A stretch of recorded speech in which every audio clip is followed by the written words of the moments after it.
जी हाँ, सभी प्यारे बच्चों को गुड इवनिंग। सभी प्यारे बच्चों को गुड इवनिंग। आज हम इस वीडियो में पेपर आपके जो है F3 के यूनिट 2 की शुरुआत करेंगे। और जो बच्चे का असाइनमेंट को लेकर दिक्कत है बाबू, कल और परसों में आपको सॉल्व हो जाएगी। असाइनमेंट का PDF कल और परसों में अपलोड हो जाएगा, आप परेशान मत होइए। एक दो दिन और समय दे दीजिए, अपलोड करवा दिया जाएगा, बता दिया जाएगा, उसके ऊपर वीडियो भी आपको आ जाएगी। जी हाँ मेरे प्यारे बच्चे, तो यहाँ तक क्लियर है? सभी प्यारे बच्चों का स्वागत है।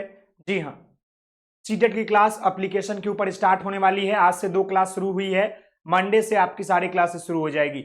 जी हाँ, तो सभी प्यारे बच्चों का स्वागत है। राधे राधे, सत श्री अकाल, आदाब, नमस्कार। चलिए, तो मेरे प्यारे बच्चे, मैं आपको बताना चाहूंगा आज हम जो शुरुआत करने वाले हैं वो आपका पेपर F3 का यूनिट 1 की बात करेंगे, सॉरी यूनिट 2 की बात करेंगे। इस पेपर का आपका देखा जाए तो मैं आपको बता दूं तो पेपर आपका जो है मेरे प्यारे बच्चे F1 से लेकर आपका F12 तक का यूनिट 1 कंप्लीट है, समझ गए। उसके बाद आपका जो है पेपर F1 का यूनिट 3 तक कंप्लीट है। वहीं पर आपका जो है पेपर मेरे प्यारे बच्चे F2 का भी जो है यूनिट 3 तक कंप्लीट है। तो आज हम जो है शुरू करने वाले हैं पेपर आपका F3 का यूनिट 2 के ऊपर बात करेंगे। यूट्यूब पर क्लास अभी शुरू नहीं हुआ है, लेकिन बहुत जल्द आपको यूट्यूब पर भी क्लास कराए जाएंगे। अब हम सवाल नहीं लेंगे, आप लोग पढ़ाई पर ध्यान दीजिए। सवाल के लिए हम संडे को ज्वाइन करेंगे, जहां पर हम बेहतर तरीके से आपको बताएंगे। तो मेरे प्यारे बच्चे, चलते हैं प्रश्न के ऊपर और क्वेश्चंस के ऊपर, और जो आपको ये टॉपिक है इसके ऊपर, ताकि आपको इसमें क्या क्या पढ़ना है। ऑलरेडी आपने यूनिट 1 में जो है पढ़ा होगा प्रारंभिक बाल्य अवस्था देखभाल और शिक्षा के बारे में। साथ ही साथ हम लोग प्रारंभिक बाल्य अवस्था देखभाल और शिक्षा के साथ साथ जो है हम जानेंगे ईसीसी पाठ्यचर्या की समझ के ऊपर भी बात करेंगे। यानी कि जो आपका पाठ्यचर्या है, अब यहाँ पर जो आपका पॉइंट आया है, सबसे पहले उन पॉइंट को समझेंगे। सभी प्यारे बच्चों को गुड इवनिंग, सभी प्यारे बच्चों को नमस्कार, सत श्री अकाल, आदाब। मेरे प्यारे बच्चे, हमने आपको बोला था प्रारंभिक का मतलब क्या होता है। एक एक पॉइंट को मैं यहाँ पर डिफाइन कर देता हूं, फिर उसके ऊपर हम जो है पूरी तरीके से आगे बात करेंगे।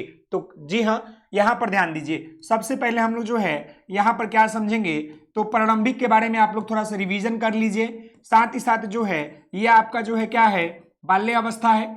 ये आपका क्या है, तो ये आपका बाल्य अवस्था है। देखभाल का मतलब क्या होता है ये समझिएगा, देखभाल का मतलब क्या होता है। साथ ही साथ जो है मेरे प्यारे बच्चे, शिक्षा का मतलब क्या होता है। मैंने आपको सब कुछ बताया है, लेकिन एक एक करके हम लोग जो है बात कर लेंगे। ईसीसी का मतलब क्या होता है, फिर आपका जो है लास्ट में क्या है, तो ये आपका पाठ्यचर्या भी है, जहां पर हमने आपको बताया है, जहां पर हमने आपको मेरे प्यारे बच्चे बताया है। हम एक एक करके यहां पर आपको डिफाइन करेंगे।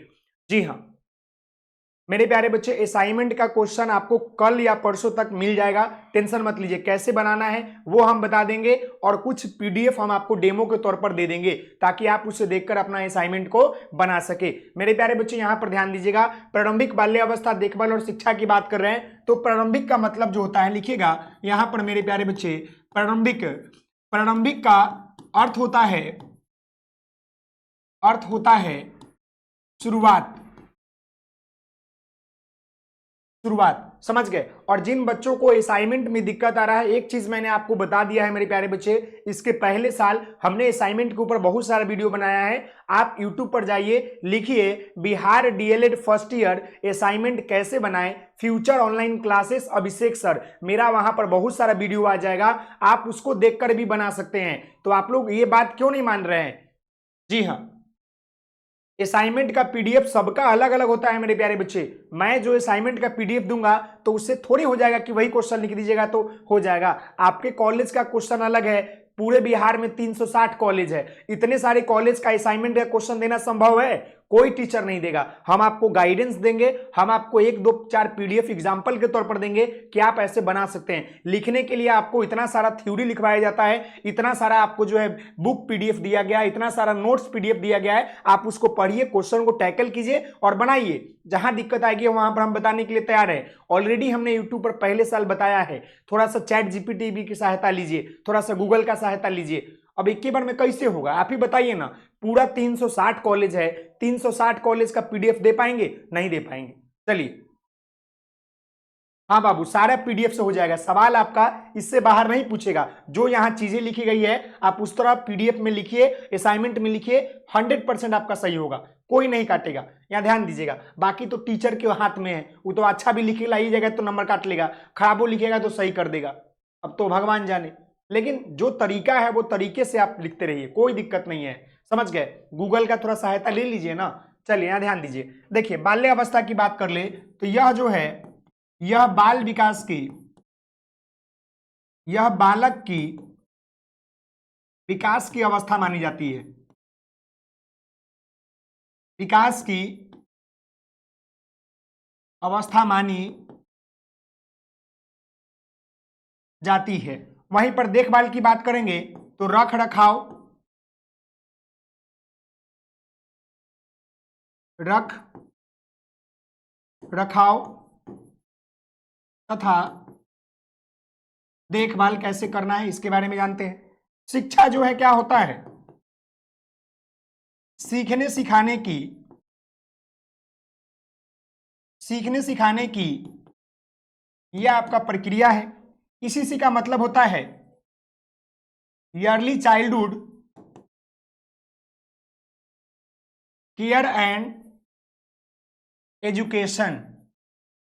पाठ्यचर्या का मतलब होता है पढ़ने पढ़ाने योग चर्या, यानी सिलेबस का निर्माण। ये हम आपको एक एक चीजों को हम आपको बता रहे हैं ताकि आपको दिक्कत नहीं हो, समझ गए। यहां तक किसी तरह की दिक्कत तो नहीं है किसी को।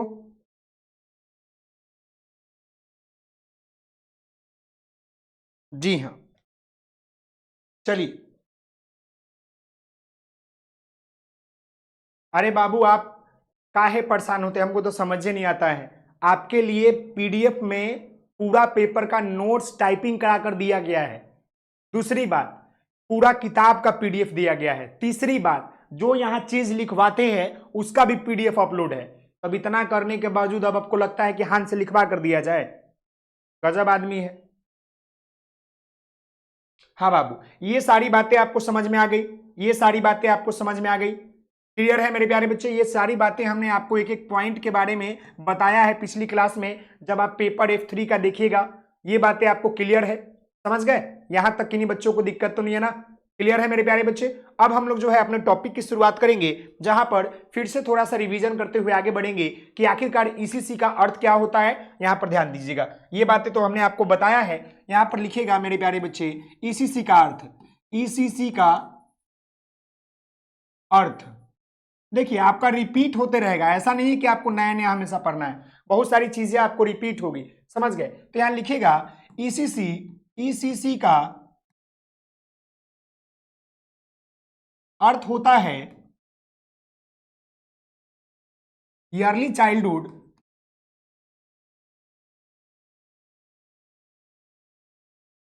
केयर एंड एजुकेशन, अर्थात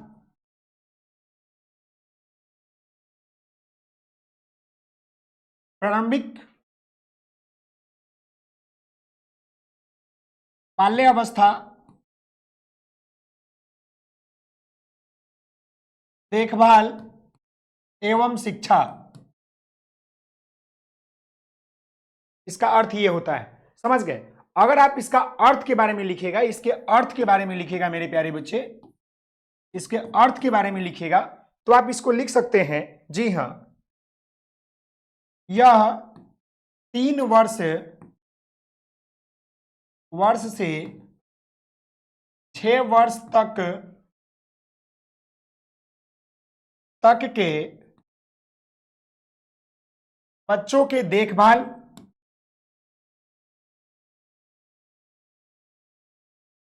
स्वास्थ्य, शिक्षा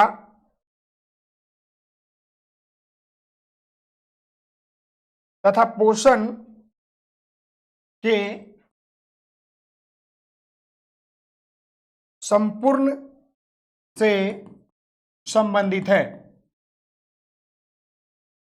यानी कहने का मतलब है मेरे प्यारे बच्चे कि ये जो आपका ईसीसी होता है, इसका अर्थ क्या होता है, yearly childhood care and education, अर्थात बच्चों का प्रारंभिक बाल्यावस्था देखभाल एवं शिक्षा, जिसका अर्थ यह होता है कि यह 3 वर्ष से लेकर 6 वर्ष तक के बच्चों के देखभाल, स्वास्थ्य, शिक्षा तथा पोषण के संपूर्ण संबंधित होता है। जी हाँ, क्लियर है। साथ ही साथ मेरे प्यारे बच्चे आप ये लिख सकते हैं, इस अवस्था में बच्चों के शारीरिक, मानसिक, सामाजिक तथा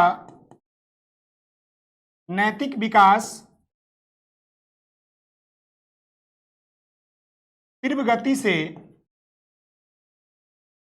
होते हैं। इसलिए इस अवस्था में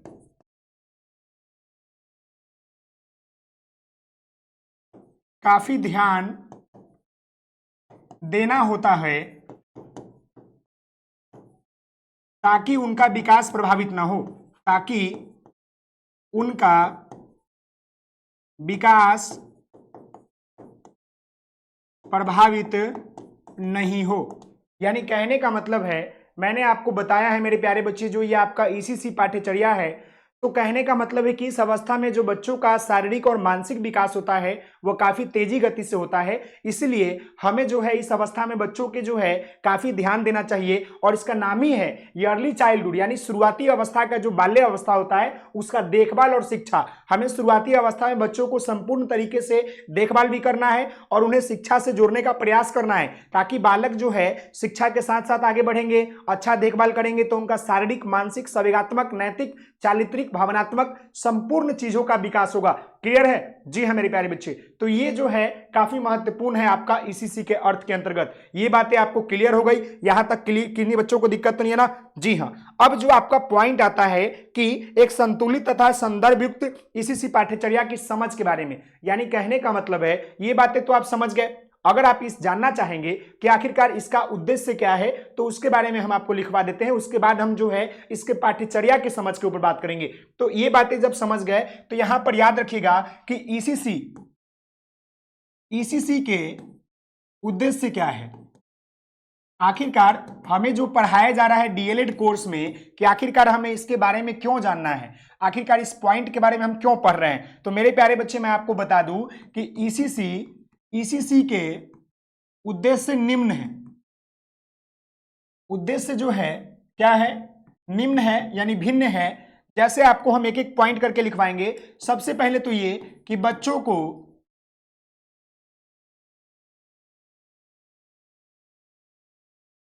का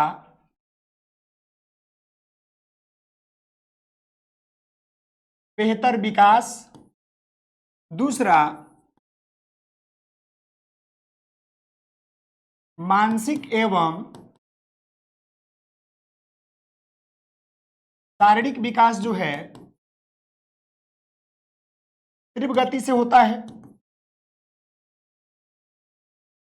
तीसरा लिखिएगा, प्रारंभिक अवस्था अति संवेदनशील होते हैं, इसलिए देखभाल अच्छे से करना चाहिए। साथ ही साथ लिखिएगा मेरे प्यारे बच्चे, बीमारियों तथा अन्य गतिविधियों से दूरी बनाए रखना। समझ गए? साथ ही साथ जो है प्रारंभिक अवस्था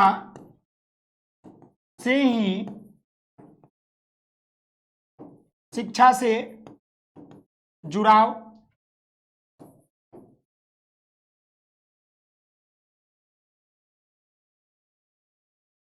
शारीरिक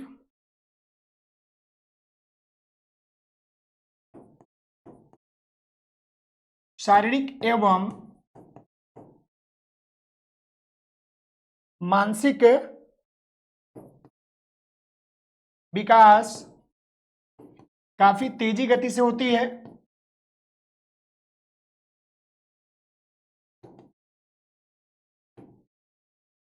यानी कहने का मतलब है, ये सर समझ गए, बहुत बढ़िया। कहने का मतलब मेरे प्यारे बच्चे क्या है कि ये अवस्था इसलिए महत्वपूर्ण मानी जाती है क्योंकि बच्चों का बेहतर विकास इस अवस्था में होता है। बच्चों का मानसिक एवं शारीरिक विकास तीव्र गति से होता है।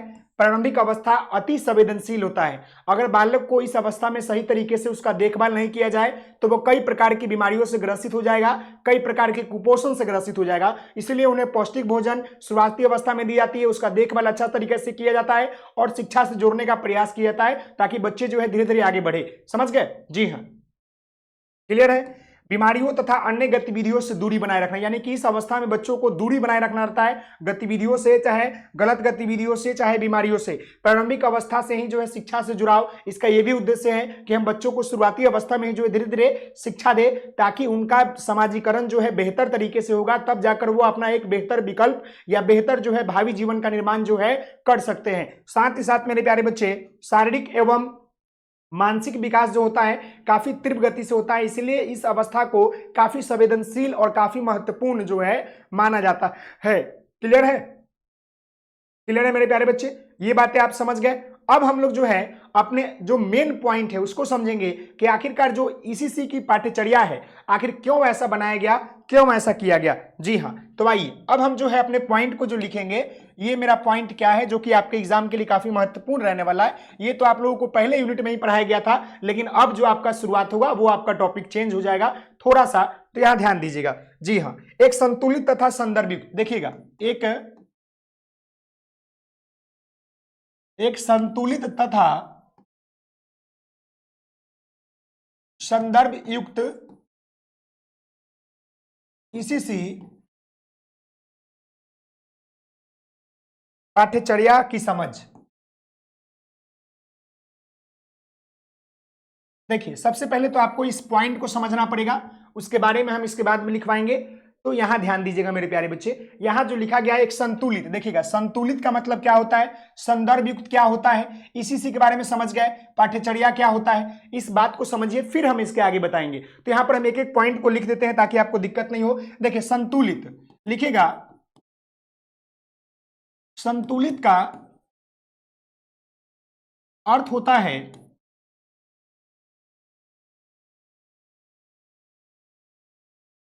कि बच्चों के उम्र के अनुसार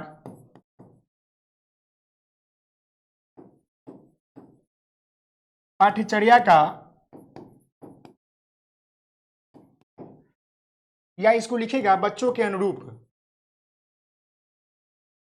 बच्चों के अनुरूप। दूसरी बात, संदर्भ युक्त, देखिएगा संदर्भ युक्त कहने का मतलब है, संदर्भ युक्त का अर्थ होता है बच्चों के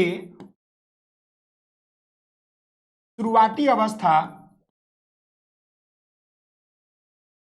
देखभाल तथा शिक्षा से जुड़ा हुआ पाठ्यचर्या का निर्माण। ये दो पॉइंट समझिए मेरे प्यारे बच्चे। कहने का मतलब है कि संतुलित, यानी कि संतुलित का अर्थ होता है बच्चों के उम्र के अनुसार पाठ्यचर्या का आपका निर्माण।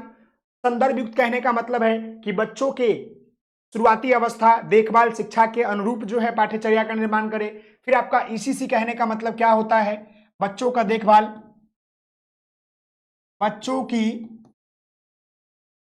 देखभाल एवं शिक्षा। पाठ्यचर्या का मतलब होता है पढ़ने पढ़ाने योग्य, बच्चों के पढ़ने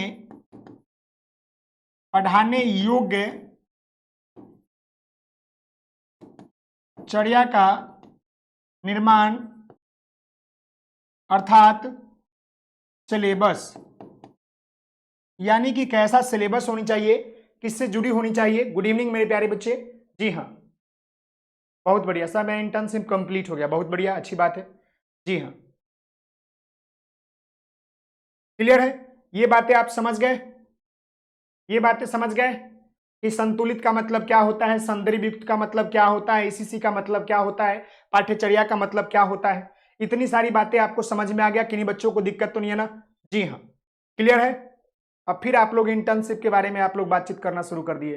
अरे बउआ कोई बात नहीं, इंटर्नशिप बहुत जल्दी होता है, प्राइवेट कॉलेज में जल्दी होता है, थोड़ा समय लगता है, काहे परेशान होते हैं।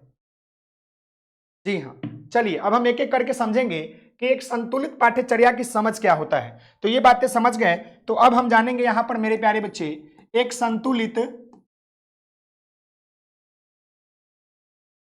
संतुलित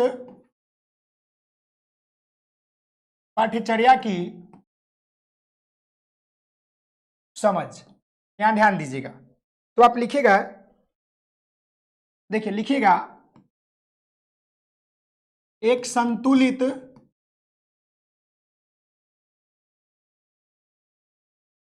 पाठ्यचर्या की समझ का अर्थ होता है कि ऐसा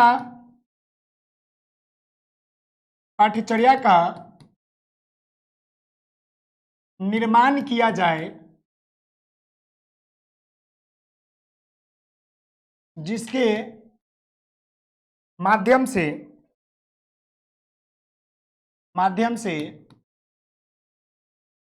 बालक के संपूर्ण क्षेत्रों का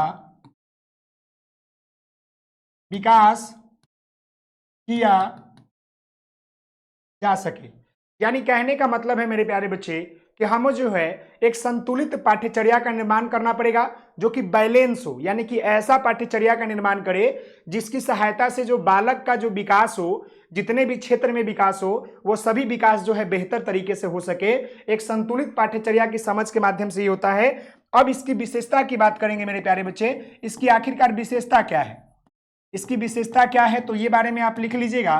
जैसे कहने का मतलब है कि जब भी हम कोई एक कैरिकुलम का निर्माण करते हैं उसमें बालक के प्रत्येक क्षेत्रों का ध्यान रखते हुए निर्माण करते हैं, ताकि जो हम कैरिकुलम बनाए, जो हम पाठ्यचर्या बनाए, जो हम सिलेबस बनाए, उसके अकॉर्डिंग बच्चों को जब हम पढ़ाएं तो बच्चों का जो भी क्षेत्र है, चाहे वो शारीरिक, मानसिक, संवेगात्मक, नैतिक, चारित्रिक, भावनात्मक, संपूर्ण क्षेत्रों का विकास जो है बेहतर तरीके से हो। हमें ऐसा एक वातावरण या ऐसा जो है क्या किया जाए, मतलब संतुलित पाठ्यचर्या का निर्माण किया जाए। तो अब अगर इसमें लिखना चाहेंगे कि हमें क्या क्या इसकी विशेषता है, तो विशेषता में लिखिएगा मेरे प्यारे बच्चे कि हमें जो है बच्चों के शारीरिक एवं मानसिक विकास पर ध्यान, हमें इनके मानसिक और शारीरिक विकास पर ध्यान देना पड़ेगा। दूसरा पॉइंट लिखिएगा मेरे प्यारे बच्चे, भाषा विकास पर ध्यान। तीसरा, परिवेश तथा वातावरण या पर्यावरण से जुड़ाव। चौथा लिखिएगा मेरे प्यारे बच्चे, सामाजिक एवं भावनात्मक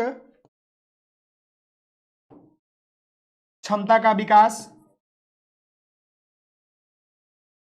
ये सारे पॉइंट आपको लिखना पड़ेगा मेरे प्यारे बच्चे। क्षमताओं का विकास, यानी कि हम जब भी बच्चों के लिए पाठ्यचर्या या कैरिकुलम का निर्माण करेंगे yearly childhood care and education में, तो हमें इन सारे बिंदुओं के ऊपर ध्यान देना पड़ेगा कि हम बच्चों के शारीरिक एवं मानसिक विकास का ऊपर ध्यान देंगे, उनके भाषा शैली के ऊपर ध्यान देंगे, उनके जो सोचने समझने की क्षमता है उसके ऊपर ध्यान देंगे, हम उनके सामाजिक और भावनात्मक चीजों के ऊपर ध्यान देंगे, साथ ही साथ जो है परिवेश और वातावरण से जुड़ाव होनी चाहिए, साथ ही साथ जो है मेरे प्यारे बच्चे स्वास्थ्य एवं सुरक्षा पर जो है ध्यान देना पड़ेगा। और भी इसमें एक दो पॉइंट आप लिख सकते हैं, थोड़ा सा मैं इसको छोटा करता हूं ताकि आपको किसी तरह की कोई दिक्कत नहीं हो। तो ये बातें आपको समझना पड़ेगा मेरे प्यारे बच्चे, ये बातें आपको समझना पड़ेगा और ये बातें आपको लिखनी पड़ेगी। क्लियर है मेरे प्यारे बच्चे? छठा पॉइंट यहां पर लिख लीजिएगा कि बच्चों के रुचि एवं क्षमताओं का ध्यान, यानी कहने का मतलब है कि हमें जो है इन सभी चीजों के ऊपर ध्यान देकर हमें एक कैरिकुलम का निर्माण करना चाहिए ताकि बच्चों का विकास जो है क्या हो सके, बेहतर हो सके, सुंदर हो सके, संवेदनशील हो सके। समझ गए? तो कहने का मतलब है कि एक संतुलित यानी कि एक बैलेंस जो है कैरिकुलम का निर्माण हो, जहां पर बालक के संपूर्ण क्षेत्रों का विकास हो, उनके शारीरिक, मानसिक, भावनात्मक, सामाजिक, नैतिक, चारित्रिक, रचनात्मक, रुचि सभी चीज उसमें शामिल हो ताकि बालक का जो है क्या हो सके, विकास हो सके। क्लियर है? सबका इंटर्नशिप हो जाएगा, काहे परेशान होते हैं, सबका हो जाएगा, नहीं होगा तो भी नंबर मिलेगा। समझ गए? टेंशन मत लीजिए, नंबर तो देना ही है, किसी हालात में देना है कॉलेज वाले को। आप इंटर्नशिप करें तो नंबर देगा, नहीं करेंगे तो थोड़ा परेशान करेगा लेकिन नंबर देगा, पास नंबर दे देगा, पासिंग केवल दे देगा, फेल तो नहीं करता है, पास कर देगा, लेकिन दिक्कत होगा, जरूर दीजिएगा, नहीं तो फिर नंबर काट लेगा, चाहे फेल कर देगा तो दिक्कत हो जाएगा। क्लियर है? जी हाँ। सीटेट के लिए मेरे प्यारे वीडियो रुक रहा है, नहीं मेरे प्यारे बच्चे, वीडियो तो क्लियर है, यहाँ से कोई दिक्कत नहीं है। सीटेट का एग्जाम बाबू होगा, टेंशन मत लीजिए, साल में इस बार होगा, साल में पहले एक ही बार होता था, इस बार उम्मीद है कि 2 बार होगा। समझ गए? क्लियर है ये बातें? ये बातें आपको क्लियर हो गई तो मुझे एक बार कमेंट करके आप लोग बता दीजिए क्या ये बातें आपको क्लियर है, ताकि हम आगे बढ़ेंगे मेरे प्यारे बच्चे। जी हाँ, जी हाँ, क्लियर है मेरे प्यारे बच्चे। अब हम लोग जो है एक संदर्भ युक्त पाठ्यचर्या की समझ समझेंगे ईसीसी के। क्लियर है? जी हाँ, आइए अब हम लोग समझेंगे मेरे प्यारे बच्चे ईसीसी के संदर्भ युक्त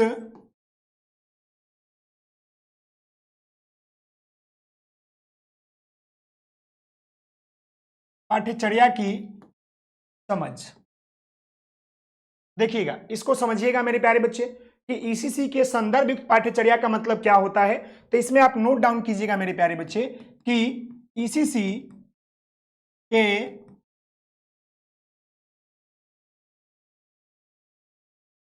संदर्भ युक्त पाठ्यचर्या की समझ का अर्थ होता है कि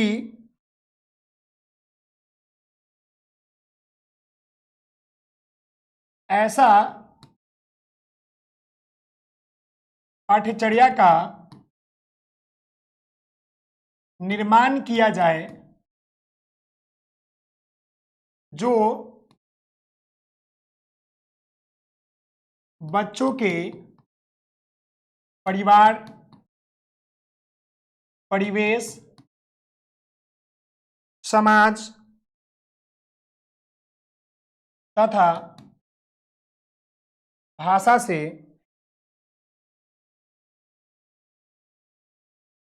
वातावरण से जुड़ा हुआ हो। संदर्भ युक्त कहने का मतलब है मेरे प्यारे बच्चे कि बच्चों का पाठ्यचर्या जो संदर्भ युक्त में होनी चाहिए वो कैसी होनी चाहिए कि बच्चों का जो पाठ्यचर्या का निर्माण हो संदर्भ युक्त में उनके परिवार, परिवेश, समाज और उनके जो आपके वातावरण है उससे जुड़ी होनी चाहिए ताकि बच्चों का विकास बेहतर हो सके। अब इसकी विशेषता की बात कीजिएगा मेरे प्यारे बच्चे कि आखिरकार इसकी विशेषता क्या क्या होनी चाहिए। तो विशेषताएं आप यहां लिख लीजिएगा ताकि आपको दिक्कत नहीं हो। तो विशेषता इसकी निम्नलिखित होती है, समझ गए ना? जैसे मैं आपको एक एक करके बता दूंगा। जी हाँ, लिखिएगा स्थानीय भाषा का प्रयोग होनी चाहिए, स्थानीय भाषा का प्रयोग होनी चाहिए ताकि बच्चों को बेहतर दिक्कत हो। स्थानीय भाषा का प्रयोग या मातृभाषा। दूसरा लिखेगा मेरे प्यारे बच्चे, स्थानीय खेल एवं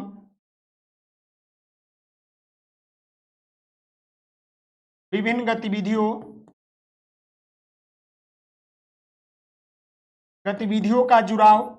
यानी कि पाठ्यचर्या कहने का मतलब है कि हमें जो है बच्चों के कैरिकुलम को देखते, बच्चों के जो है शुरुआती अवस्था, जो उनकी देखभाल है, शिक्षा है, उसको देखते हुए ऐसा हमें एक सिलेबस का निर्माण करना है ताकि बच्चों का ये संपूर्ण विकास जो है हो सके। समझ गए ना? तो ऐसा विकास करना है। यहां तक क्लियर है? आगे लिखेगा, जी हाँ, दैनिक जीवन से जुड़ाव, दैनिक जीवन के जो भी गतिविधि है उसके जुड़ाव। फिर लिखेगा मेरे प्यारे बच्चे,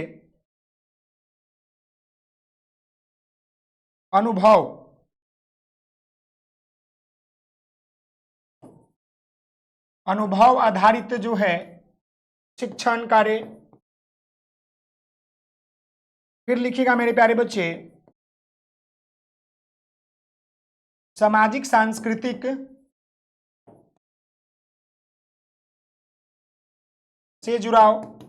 यानी कहने का मतलब है कि जब भी हम बच्चों का जो है, सर मेरा नेटवर्क दिक्कत है बाबू, देखिए क्या है ना कि सुबह से नहीं, शाम में रोज आंधी तूफान आ जा रही है। आज भी आया था, थोड़ा मोड़ा अभी छूटा हुआ है, अभी ठीक ठाक है, लेकिन अभी आया था 1 घंटा पहले, इसीलिए क्लास थोड़ा लेट हुआ, लेकिन कोई बात नहीं, क्लास आपकी हो रही है। क्लियर है? तो ये क्या है, आपका ईसीसी के संदर्भ युक्त पाठ्यचर्या की समझ है। तो ये बातें आपको क्लियर हो गया कि जो ये आपका संदर्भ युक्त क्या होता है, जो संतुलित होता है वो क्या होता है, ये बातें आपको क्लियर हो गया। तो मुझे आप लोग बता दीजिएगा। जी हाँ,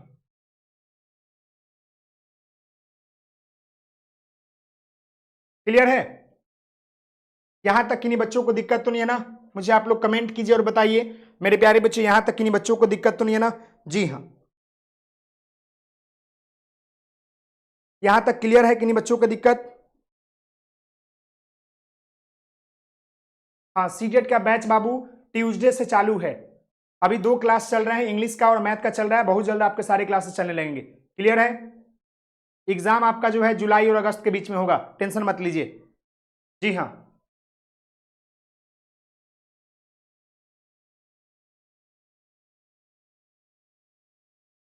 चलिए आगे बढ़ते हैं। अब हम लोग एक नए टॉपिक की शुरुआत करेंगे, जहां पर क्या जानेंगे मेरे प्यारे बच्चे, ईसीसी के लघु एवं दीर्घ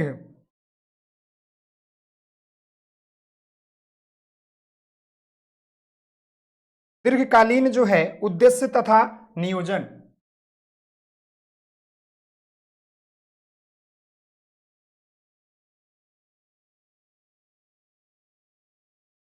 अब इसको समझिएगा, समझ गए? अब इसको समझिएगा, यहां पर क्या कह रहा है। देखिए यहां पर बोल रहा है ईसीसी, ईयरली चाइल्डहुड केयर, लघु, लघु मतलब छोटा, छोटा उद्देश्य किसका? ईसीसी का। दीर्घकालीन,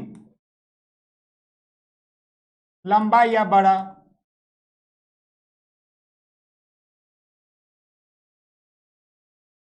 समझ गए? ईसीसी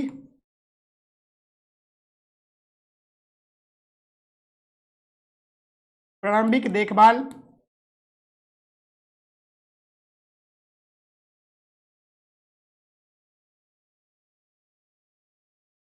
क्लियर है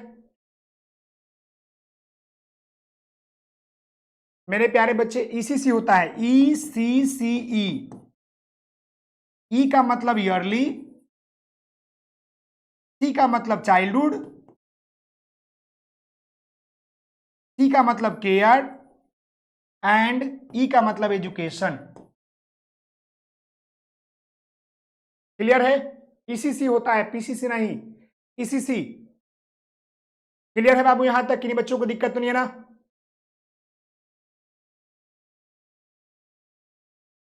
अरे बाबू टाइम क्लास का चेंज होगा, अभी परेशान मत हुई, अभी क्लास बहुत अच्छे समय पर चल रहा है, 7 से 8 10 तक चलता है, अभी क्लास ठीक ठाक चल रहा है। जी हाँ,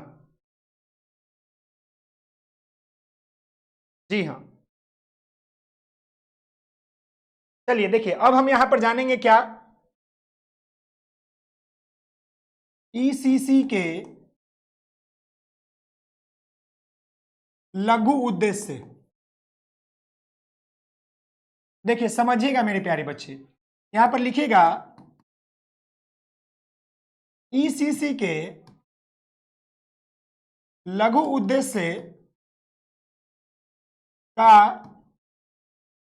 अर्थ होता है कि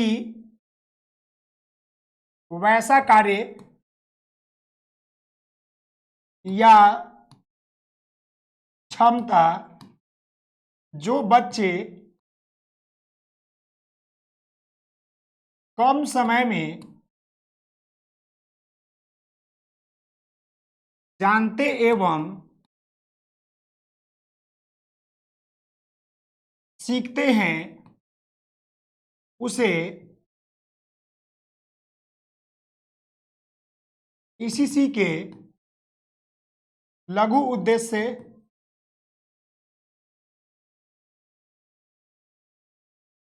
कहते हैं। यानी कहने का मतलब है कि वैसा कार्य या वैसी क्षमताएं जो बच्चे कम समय में सीखते वो जानते हैं, उसी सी को हम लोग जो है इसी सी के लघु उद्देश्य कहते हैं। जैसे में यहां पर आप लिख लीजिएगा मेरे प्यारे बच्चे, जैसे में आप यहां लिख लीजिएगा रंग पहचानना, रंग पहचानना। दूसरा लिखिएगा मेरे प्यारे बच्चे कविता याद करना। तीसरा लिखिएगा मेरे प्यारे बच्चे समूह खेल एवं गतिविधि।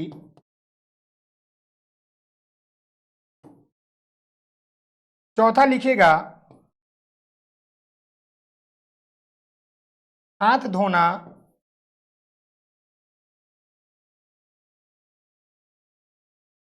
सरल शब्द का उच्चारण व याद करना। ऐसे बहुत सारे काम आते हैं, ये सब क्या है, लघु उद्देश्य है ईसीसी के। यानी कि शुरुआती अवस्था में जो बच्चा कंसेप्ट को सीखता है उसी को हम लोग जो है क्या बोलते हैं, उसी को हम लोग लघु उद्देश्य बोलते हैं। लघु उद्देश्य में जो है आपका रंग पहचानना, कविता याद करना, समूह खेल खेलना, हाथ धोना, सरल शब्द का उच्चारण वो याद करना, ये सब आपका जो है लघु उद्देश्य के अंतर्गत आता है। किसके, तो ईसीसी के अंतर्गत आता है। समझ गए, ईसीसी के अंतर्गत आपका आता है। जी हां। अब जो है इसको नियोजित कैसे करेंगे, यानी कि इन चीजों को, हाँ बाबू, सीटेट का बैच का नाम गुरुकुल बैच है, जो कि स्टार्ट होने वाला है बहुत जल्द, आप लोग ज्वाइन कर लीजिए। आज से आपका इंग्लिश और मैथ की क्लास शुरू हो गई है, डेमो आपको मिल जाएगा। जी हाँ, आगे देखिए मेरे प्यारे बच्चे, अब हम यहां पर जो है क्या बात कर लेंगे, ईसीसी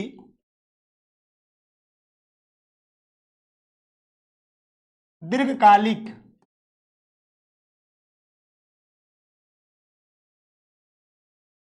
देखिए इसका ठीक उसी का अपोजिट हो जाएगा, दीर्घकालीन यानी कि लंबा समय या बड़ा समय लगे, उसी को कहते हैं। तो यहां पर ध्यान दीजिएगा, लिखेगा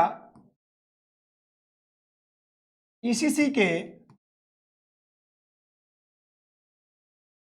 दीर्घकालिक या दीर्घकालीन उद्देश्य का तात्पर्य होता है कि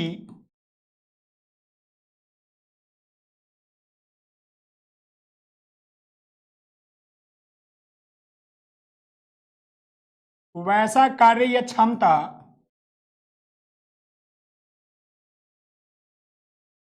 कार्य या क्षमता जो बच्चे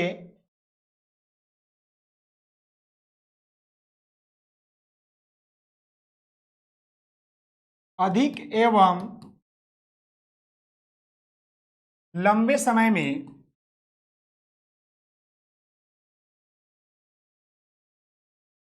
सीखते एवं जानते हैं उसे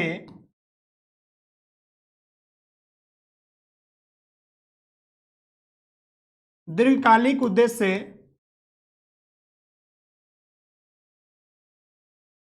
कहते हैं। जैसे में आप यहां पर लिख सकते हैं मेरे प्यारे बच्चे, जिसमें ज्यादा समय लगे बच्चों को। जी हाँ, अरे बाबू शॉर्ट में कहाँ पढ़ाते हैं, सब चीज को तोड़ तोड़ के पढ़ाते हैं, तो आपको लगता है शॉर्ट में पढ़ाते हैं। अभी देखा जाए तो पहला पहला ही पॉइंट शुरू है। शॉर्ट शॉर्ट में कैसे पढ़ाया जाता है, सब लॉन्ग मेथड है बाबू। एक एक चीजों को तोड़ तोड़ के बताते हैं ताकि आपको दिक्कत हो। अब थ्योरी की तरह लिखवा दे, थ्योरी कहानी की तरह लेक्चर दे दे 1 घंटा, तो और समझ में नहीं आएगा। कॉलेज में देखते होंगे आपको लेक्चर मिलता होगा, लंबा लंबा सुनने को मिलता होगा, लेकिन हम यहाँ पर केवल वो चीजें बताते हैं जो आपके एग्जाम के लिए, जो आपके समझने के लिए इंपॉर्टेंट है। जब आप इतना समझ लीजिएगा तो आप इसको लिख सकते हैं, उसको कुछ पॉइंट बनाकर भी लिख सकते हैं। क्लियर है? पहला लिखिएगा, संपूर्ण व्यक्तित्व।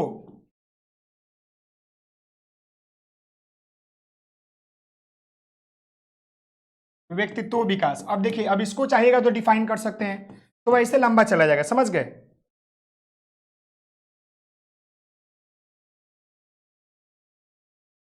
आत्मनिर्भर बनना,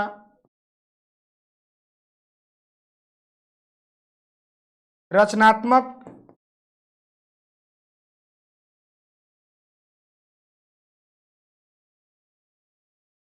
क्षमताओं का विकास करना,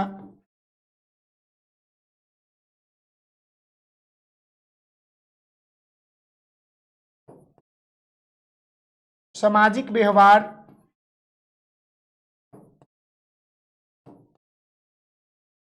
विकसित करना,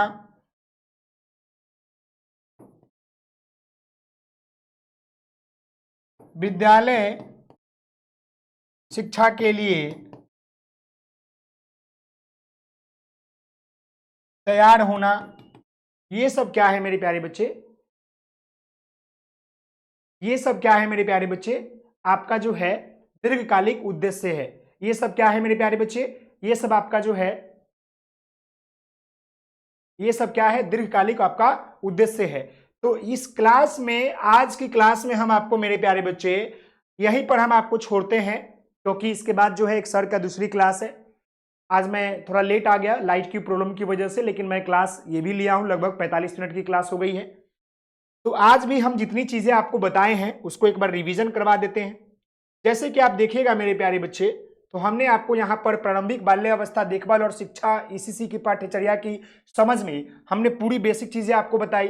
फिर हमने ईसीसी का अर्थ बताया, ईसीसी का उद्देश्य क्या है वो बताया। फिर हमने जो है एक संतुलित और संदर्भ युक्त ईसीसी पाठ्यचर्या की समझ के ऊपर बात किया कि आखिरकार एक संतुलित जो है पाठ्यचर्या की समझ के अंतर्गत क्या क्या आता है।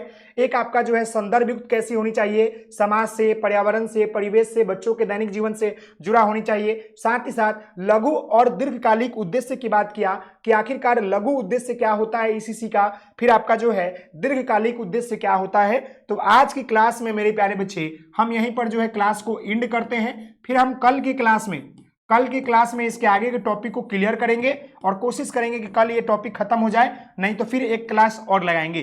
तो आज की क्लास को हम यहीं पर छोड़ते हैं मेरे प्यारे बच्चे। आप सभी लोगों से निवेदन है, जी हाँ, आप सभी लोगों से निवेदन है कि आप लोग मन लगा के पढ़ाई करते रहिए। मैं क्लास आपका रेगुलर लूंगा, मैं पूरी कोशिश करूंगा कि आपका क्लास कभी डिस्टर्ब नहीं हो। लगातार क्लास लूंगा, बेहतर तैयारी हो जाएगी।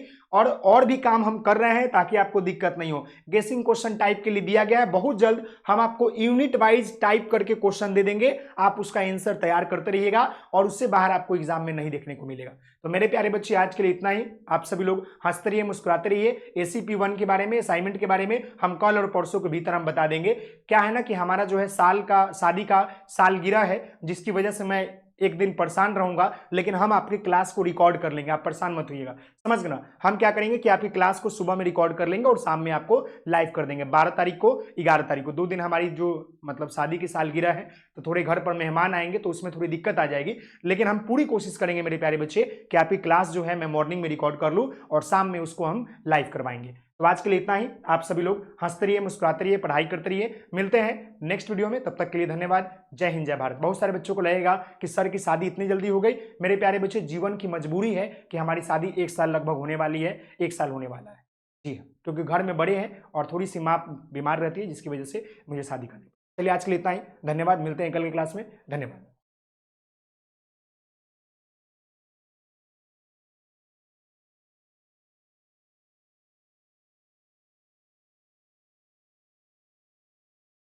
गुड मॉर्निंग मेरे प्यारे बच्चों, आप सभी प्यारे बच्चों का स्वागत है आपके अपने परिवार फ्यूचर ऑनलाइन क्लासेस सोनपुर में। मेरे प्यारे बच्चे, सभी प्यारे बच्चों का स्वागत है आपके अपने परिवार फ्यूचर ऑनलाइन क्लासेस के एप्लीकेशन के ऊपर। मेरे प्यारे बच्चे, मैं आपको एक चीज बता दूं, यह क्लास आपकी जो है रिकॉर्डिंग है।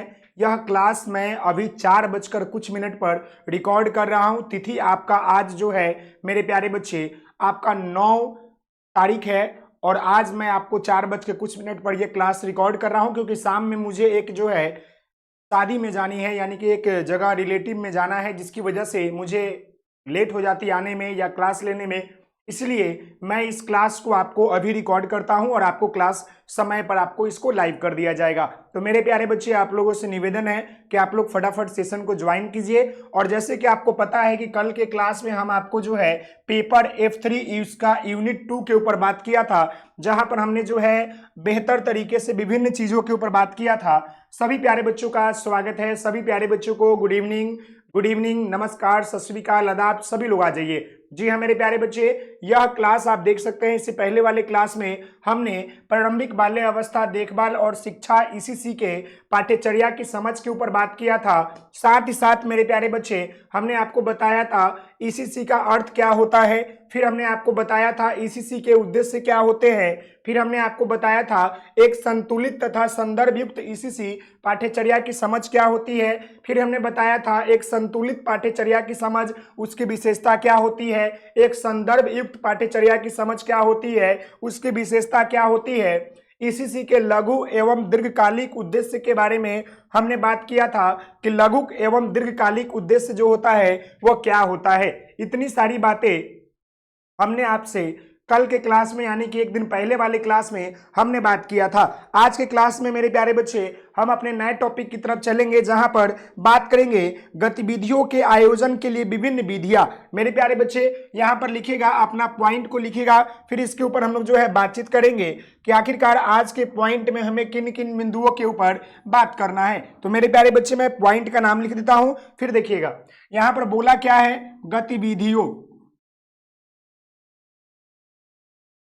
गतिविधियों के आयोजन के लिए, गतिविधियों के आयोजन के लिए विभिन्न विधियां,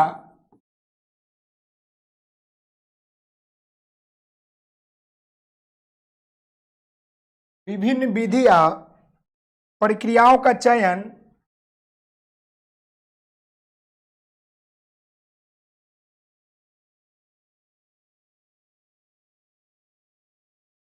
प्रक्रियाओं का चयन। अभी मैं ये केवल आपको टॉपिक का नाम लिख रहा हूं मेरे प्यारे बच्चे, विषय वस्तु आधारित, प्रोजेक्ट विधि आधारित इत्यादि, यानी कि चयन तथा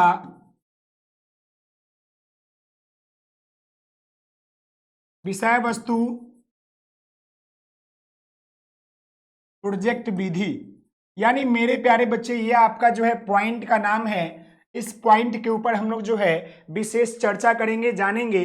तो मैं आपको बता दूं मेरे प्यारे बच्चे, गतिविधि के आयोजन के लिए विभिन्न विधियों का, प्रतिक्रियाओं का चयन और उसके जो विभिन्न विषय वस्तु है उसका प्रयोग हम कैसे करेंगे, इसके ऊपर मेरे प्यारे बच्चे हम लोग जो है बात करेंगे।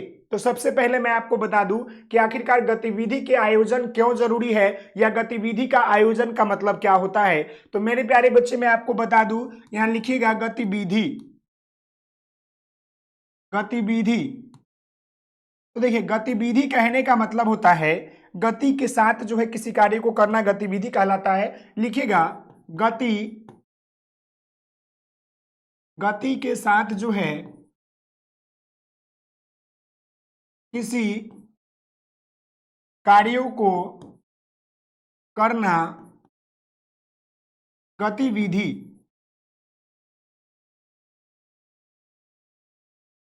कहलाता है।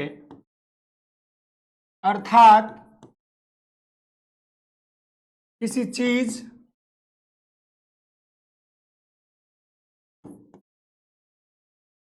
वस्तु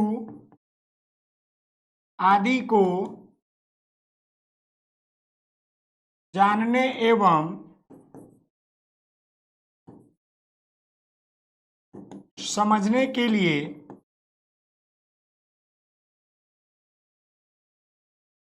गतिविधि की आवश्यकता पड़ती है। समझ गए? गतिविधि का मतलब क्या होता है मेरे प्यारे बच्चे? तो गतिविधि का मतलब क्या होता है? एक्टिविटी होता है। एक्टिविटी होता है यानी कि कुछ कार्य करना, कुछ प्राप्त करने के लिए, कुछ प्राप्त करने के लिए कार्य करना, ये आपका जो है मेरे प्यारे बच्चे गतिविधि कहलाता है। तो उसी गतिविधि के बारे में हम लोग विभिन्न विधियों के बारे में, प्रतिक्रियाओं के बारे में, चयन के बारे में जानेंगे, समझेंगे और एक एक करके उसको आगे बढ़ाएंगे। तो आइए अब हम लोग अपने टॉपिक की तरफ चलेंगे और इस पॉइंट के अंतर्गत हम लोग विभिन्न चीजों को जानने का प्रयास करेंगे। सबसे पहले यहां पर हम बात क्या करेंगे, लिखिएगा मेरे प्यारे बच्चे कि विभिन्न गतिविधि, यहां पर आप सीधे तौर पर आप लिख सकते हैं मेरे प्यारे बच्चे कि गतिविधियों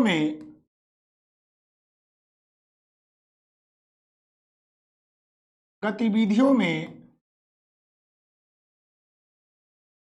विषय वस्तु को आधार एवं केंद्र बनाकर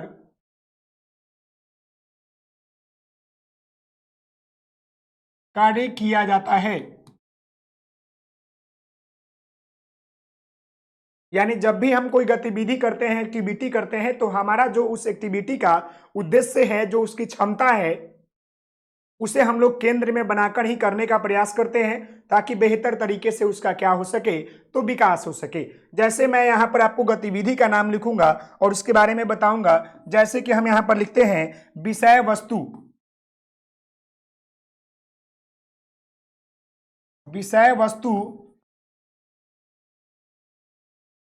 आधारित गतिविधि। समझ गए? इसको समझिएगा, ऐसे गतिविधि के बारे में समझिएगा। तो ऐसे बहुत सारे गतिविधि हैं जिसके माध्यम से हम जो है बच्चों के क्या कर सकते हैं, इसी पाठ्यचर्या को सिखाने के लिए और उसको बेहतर बनाने के लिए हम इन गतिविधियों का प्रयोग कर सकते हैं। तो गतिविधियों के विषय वस्तु को आधार केंद्र बनाकर किया जाता है, ऐसे लिखेगा। तथा गतिविधि निम्नलिखित होते हैं, तथा गतिविधि निम्न होते हैं। समझ गए? गतिविधि क्या होते हैं मेरे प्यारे बच्चे? निम्न होते हैं। जैसे आप विषय वस्तु आधारित गतिविधि लिख सकते हैं। उसके बाद मेरे प्यारे बच्चे मैं आपको बताना चाहूंगा एक एक चीजों के बारे में, ताकि आपको किसी तरह की कोई दिक्कत नहीं हो। जी हाँ, आप जो है खेल आधारित गतिविधि,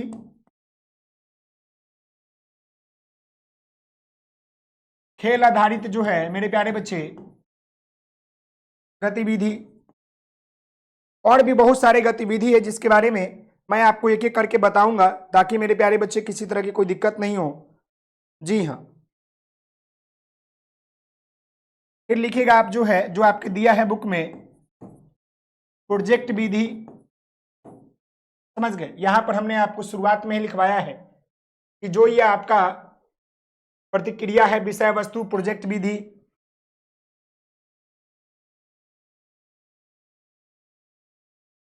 कहानी एवं नाटक विधि,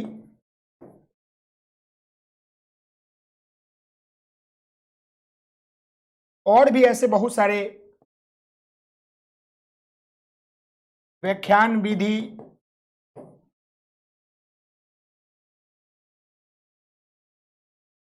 उदाहरण विधि। यानी कहने का मतलब है मेरे प्यारे बच्चे, जब भी हम जो है बात करेंगे इसकी, तो विधियों के बारे में कि हमें जो है बच्चों को इसी पाठ्यचर्या में विषय वस्तु को ज्ञान देना है, विषय वस्तु के बारे में बताना है, उनके पाठ्यचर्या या सिलेबस के बारे में बताना है। तो हमें इन सारे विधियों का प्रयोग करते हुए बच्चों को पढ़ाना पड़ेगा, ताकि बच्चे जो है इन गतिविधियों का प्रयोग करके बेहतर तरीके से अपना क्या कर सके, तो विकास कर सके। जैसे मैं आपको बता दूं मेरे प्यारे बच्चे, यहाँ पर क्या लिखा गया है, तो यह आपका विषय वस्तु आधारित गतिविधि है, जहां पर बुक का जो भी गतिविधि दिया होगा उसको आधार बनाकर आपको बच्चों को सिखाना है, बताना है, पढ़ाना है। दूसरी बात क्या है, खेल आधारित गतिविधि। खेल आधारित गतिविधि कहने का मतलब है कि हमें बच्चों को जो है खेल खेल में बेहतर तरीके से पढ़ाना है, ताकि बच्चे का विकास क्या हो सके, बेहतर तरीके से हो सके, उन्हें किसी तरह की कोई दिक्कत या समस्या जो है नहीं हो। समझ गए मेरे प्यारे बच्चे?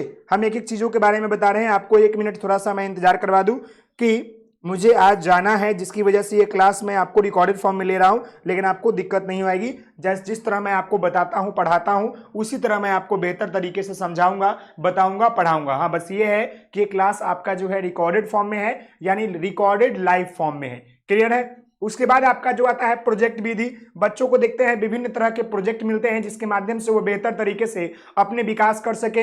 कहानी और नाटक गतिविधि, जहां पर जो है बहुत सारे कहानी और नाटक के माध्यम से बच्चों का विकास किया जाता है, ताकि बच्चे उन चीजों का प्रयोग करके आगे जो है रंगमंच पर परफॉर्म करें और सीखने को उन्हें बहुत ज्यादा मिले। साथ ही साथ जो है व्याख्यान विधि। व्याख्यान विधि कहने का मतलब होता है थ्योरी मेथड, यानी जहां पर जो है पूरी तरीके से व्याख्यान करके, मतलब पूरा व्याख्या तरीके से बताया जाए, उसी को कहते हैं। फिर आपका आता है क्या है, उदाहरण विधि, जहां पर एग्जाम्पल से जो है बच्चों को समझाया जाता है, उसी को आपको एग्जाम्पल विधि कहते हैं। ऐसे बहुत सारे विधि आते हैं, समझ गए? लेकिन ये सारे विधि जो है आपके महत्वपूर्ण है, जिसके माध्यम से हम आपको क्या बता रहे हैं कि गतिविधियों के आयोजन के लिए विभिन्न विधियां, यानी जो भी हम बच्चों को सिखाएंगे उसके माध्यम से ये गतिविधि काफी महत्वपूर्ण माना जाएगा। तो अब हम एक एक करके इन गतिविधियों के बारे में समझेंगे और जानेंगे। यहां पर सबसे पहले आप जानिएगा क के बारे में, विषय वस्तु। विषय वस्तु आधारित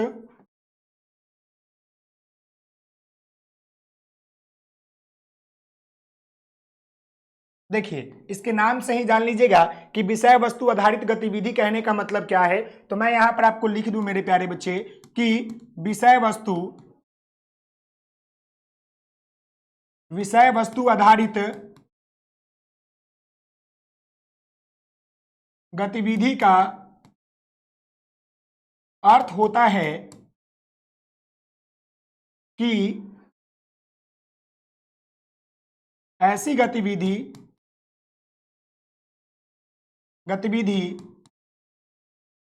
जो बच्चों के पाठ्यपुस्तक तथा विषय वस्तु यानी टॉपिक पर आधारित हो, उसे ही विषय वस्तु आधारित गतिविधि कहते हैं।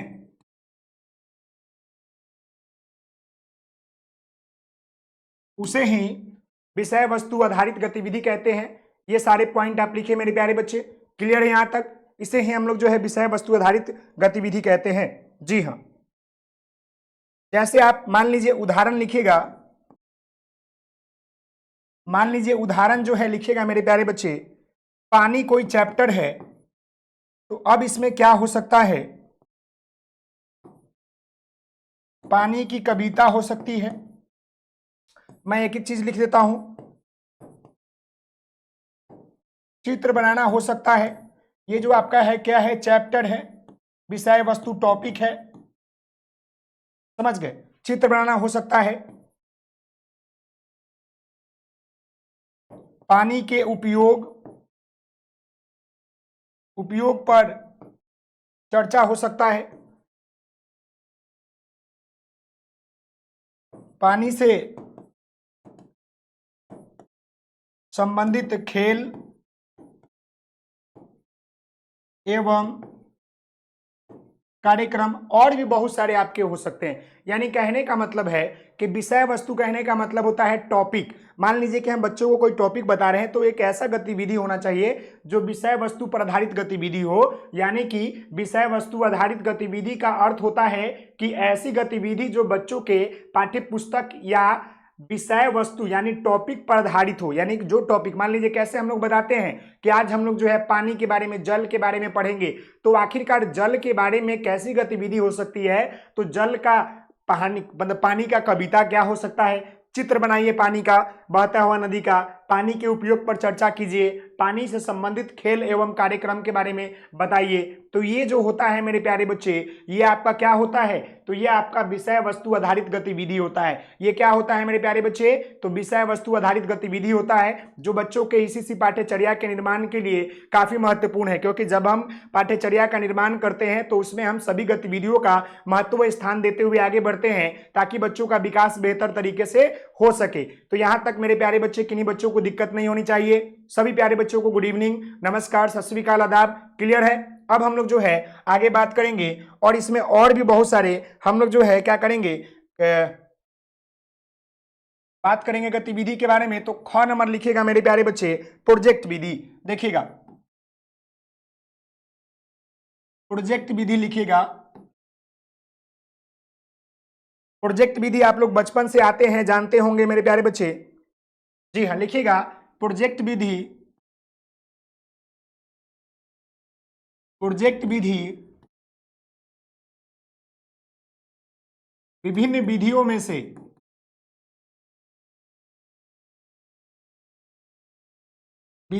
में से एक महत्वपूर्ण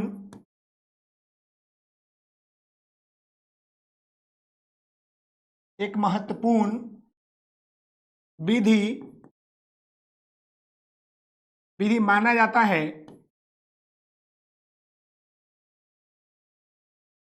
है, क्योंकि इस विधि में याद न करके बच्चों को खुद करके सीखने पर जोर दिया जाता है, जो एक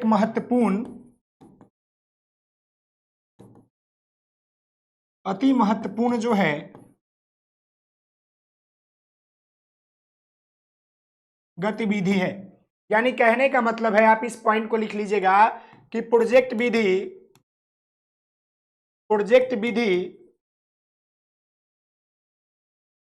बच्चों को लर्निंग बाय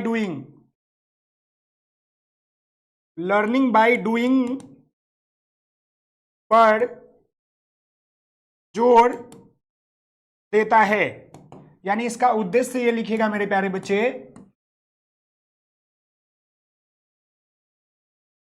बच्चों को खुद कार्य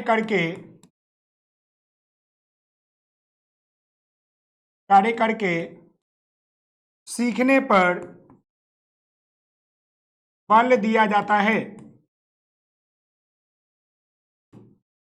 यानी लर्निंग बाय डूइंग मेथड के ऊपर बात करते हैं। इसमें बच्चों को खुद कार्य करके आपको एग्जाम्पल देने का प्रयास करेंगे। तो एग्जाम्पल समझिए मेरे प्यारे बच्चे, मान लीजिए किसी बच्चों को जो है कोई प्रोजेक्ट मिला। देखिएगा, मान लीजिए बच्चों को प्रोजेक्ट मिला कि क्या करना है, पेड़ पौधों के बारे में बताना है। पेड़ पौधों के बारे में बताना है तो बच्चे क्या करेंगे, अपने घर, अपने पर्यावरण, अपने परिवेश, समझ गए, वहां के जितने भी पेड़ पौधे होंगे, उसको देखेंगे, खुद जाकर देखेंगे, समझ गए, उसके बारे में क्या करेंगे, लिखेंगे, तब जाकर जो है वो क्या करेंगे, सीखेंगे। क्लियर है मेरे प्यारे बच्चे?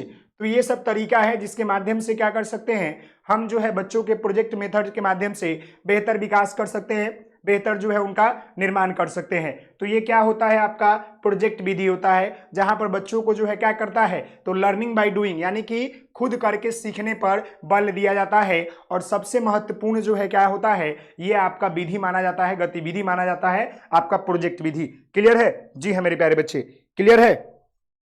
इसकी विशेषता लिखिएगा, प्रोजेक्ट विधि की विशेषता लिखिएगा मेरे प्यारे बच्चे कि आखिरकार इसकी क्या है। प्रोजेक्ट विधि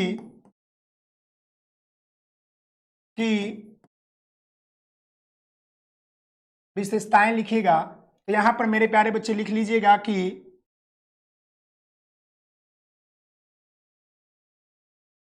प्रोजेक्ट विधि की विशेषताएं निम्न है। लिखिएगा बच्चों को खुद करके सीखने पर बल देती है। बच्चों के कार्यशैली एवं चिंतन कौशल का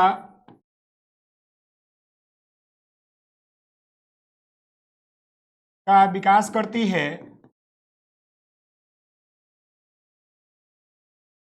समझ गए मेरे प्यारे बच्चे? यानी कहने का मतलब है कि इस विधि में बच्चों को सेल्फ यानी कि खुद करके सीखने पर बल देती है, साथ ही साथ जो है बच्चों के कार्यशैली एवं चिंतन कौशल का विकास करती है। और मेरे प्यारे बच्चे मैं आपको बता दूं कि जी हाँ, सक्रिय सहभागिता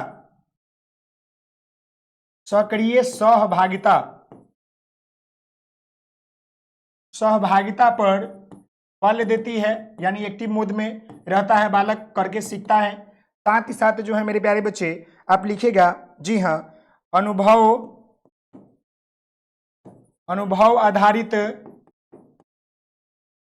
आधारित जो है शिक्षण प्रदान करती है। साथ ही साथ मेरे प्यारे बच्चे सहयोग एवं खुद करके सीखने पर बल देती है। ये सारी बातें आप यहाँ पर लिख सकते हैं। ये क्या है? तो ये आपका प्रोजेक्ट विधि का मतलब विशेषताएं हैं, जिसके माध्यम से जो है बच्चों का बेहतर विकास हो सकता है। बच्चे खुद करके सीख सकते हैं, बच्चे के अंदर आत्मविश्वास का विकास होता है, बच्चे के अंदर लर्निंग बाय डूइंग के मेथड का प्रयोग करते हैं। लर्निंग यानी खुद करके सीखने का प्रयास करते हैं, सोचते हैं, चिंतन करते हैं, मनन करते हैं। ये सारी चीजें इसके अंतर्गत आ जाएगी मेरे प्यारे बच्चे।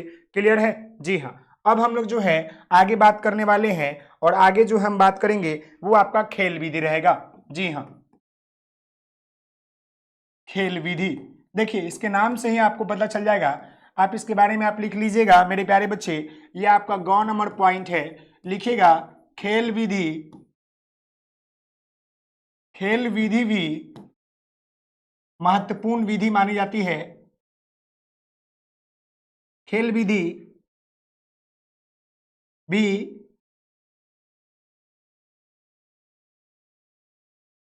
बच्चों को शिक्षित करने या ज्ञान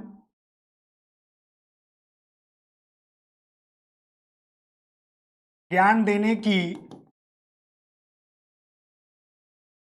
प्रक्रिया में, खेल विधि भी बच्चों को शिक्षित करने और ज्ञान देने की प्रक्रिया में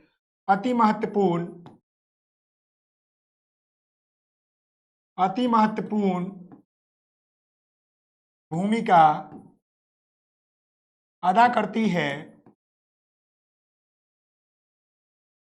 क्योंकि इस विधि के माध्यम से हम लोग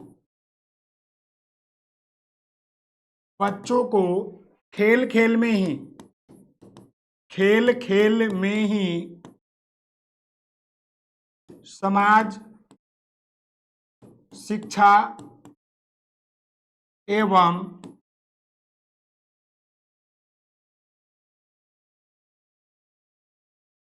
विषय वस्तु आदि की जानकारी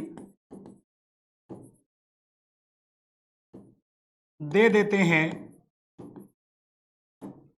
क्लियर है? यानी आप लोग जानते हैं मेरे प्यारे बच्चे, बच्चों को खेलना कितना पसंद होता है, और जब बच्चे गेम खेलते हैं तो हम खेल खेल के माध्यम से ही उन्हें बहुत सारे जो है शिक्षा दे देते हैं, उन्हें बहुत सारा ज्ञान दे देते हैं, उन्हें बहुत सारा विषय वस्तु टॉपिक के ऊपर एक्सप्लेन कर देते हैं। तो यही बातें यहाँ पर लिखा गया है, खेल विधि भी बच्चों को शिक्षित करने और ज्ञान देने की प्रक्रिया में अति महत्वपूर्ण भूमिका अदा करती है, क्योंकि इस विधि के माध्यम से हम लोग बच्चों को खेल खेल के माध्यम से समाज, शिक्षा और विषय वस्तु आदि की जानकारी दे देते हैं। क्योंकि लिखिएगा, दे देते हैं, तथा लिखिएगा मेरे प्यारे बच्चे, तथा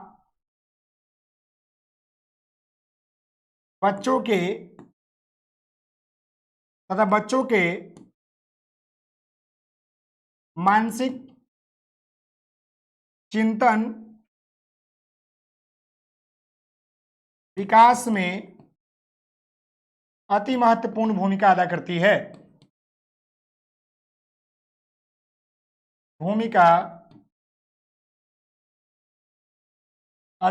है। क्लियर है? खेल खेल के माध्यम से हम बच्चों को बहुत सारी चीजें सिखाते हैं और ये हमारा एक महत्वपूर्ण विधि जो है माना जाता है। क्लियर है? जी हाँ। अब इसके महत्वों के लिखेगा,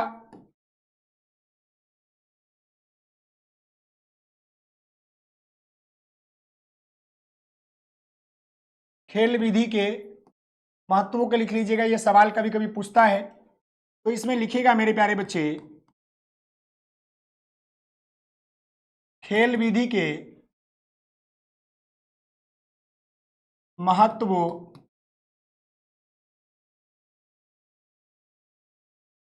निम्नलिखित है। समझ गए? जैसे लिखिएगा, बच्चे आसानी पूर्वक तथा रुचि पूर्वक चीजों को सीखते एवं जानते हैं। खेल खेल में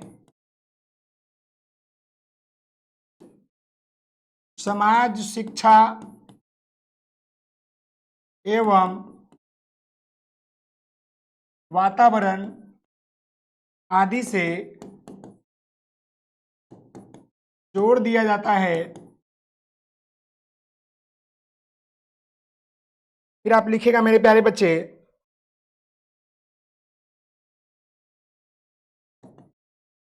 खेल के माध्यम से बच्चों का तनाव कम होता है, जिससे वह ज़्यादा सीखते हैं। चौथा पॉइंट लिखिएगा मेरे प्यारे बच्चे,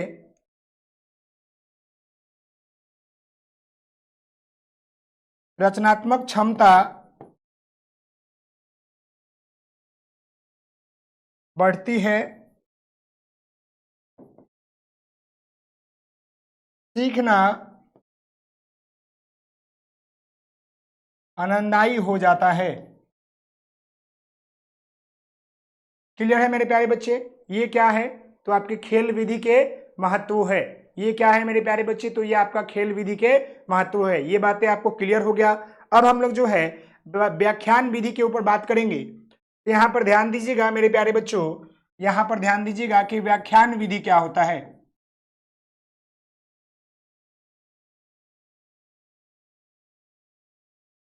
व्याख्यान विधि, देखिए व्याख्यान कहने का मतलब होता है थ्योरी।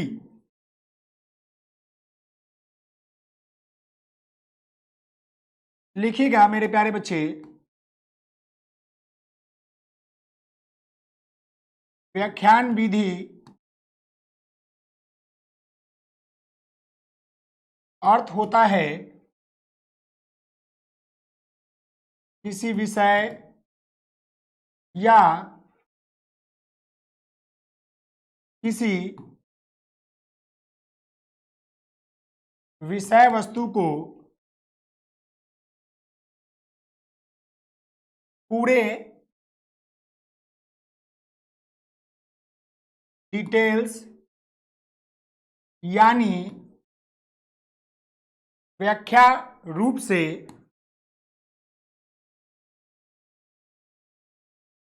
से समझाना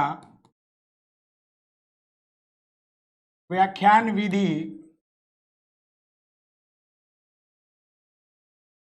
कहलाता है।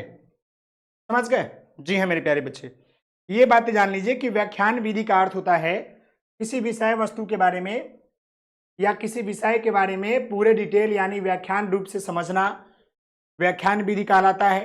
यहां पर एक और लिखिएगा मेरे प्यारे बच्चे, व्याख्यान विधि किसी वस्तु या चीजों की गहन अध्ययन करने तथा पूरी तरीके से बताने के लिए किया जाता है। क्लियर है? पूरी तरीके से बताने के लिए क्या किया जाता है? तो व्याख्यान विधि का प्रयोग किया जाता है। तो मेरे प्यारे बच्चे, आज की क्लास में हमने आपको जो है क्या किया है कि बताया है, जो भी गतिविधि है, जो भी आपकी विधि है, इसके ऊपर हमने आपको बताया है। तो आशा करते हैं कि आपको मेरी बातें समझ में आ रही होगी। तो ये बातें आप समझ गए होंगे कि ये व्याख्यान विधि क्या होता है। अब हम लोग जो है लास्ट आज के अपने पॉइंट को समझेंगे, फिर अगली क्लास में ये पॉइंट को हम पूरी तरीके से यूनिट को समाप्त करेंगे। आज की क्लास को हम समझेंगे यहीं तक। तो एक और पॉइंट लिख लीजिएगा, उदाहरण विधि। देखिए इसके नाम से ही आपको पता चल जाएगा उदाहरण विधि का मतलब क्या होगा। तो मेरे प्यारे बच्चे, आप इसके बारे में लिख लीजिएगा कि उदाहरण विधि का, यहां पर आप लिख लीजिएगा मेरे प्यारे बच्चों,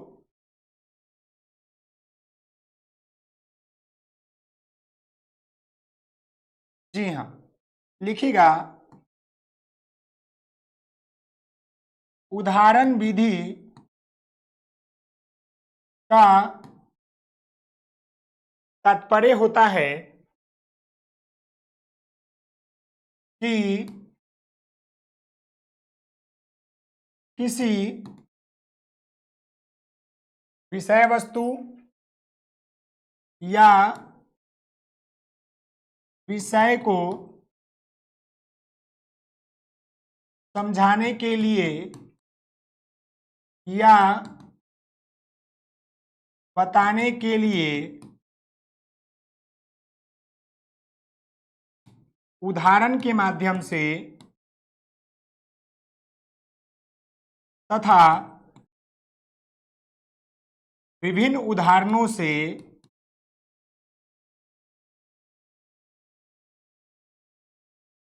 समझाना या बताना उदाहरण विधि